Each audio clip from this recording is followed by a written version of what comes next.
How to create a new station in Pandora. So if you want to create a new station in Pandora, then I'm going to walk you through the steps on how you can create it. Now, in order to make or create a new station on Pandora application, what you need to do is you need to follow some of these steps. So the first step is check your internet connection in order to create or to make a new station on Pandora app. First of all, you need to launch your application on your mobile device.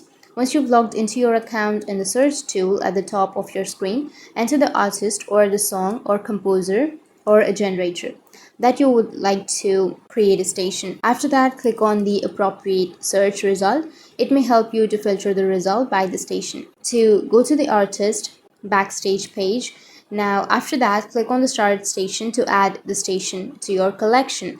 After you've done that, the station can be found in the station section of My Collection tab. So look for more station. You can also browse For You tab to find featured playlist and then a new music. In this way, you can create a new station or make a new station. And if you have any questions, feel free to comment below. Thanks for watching.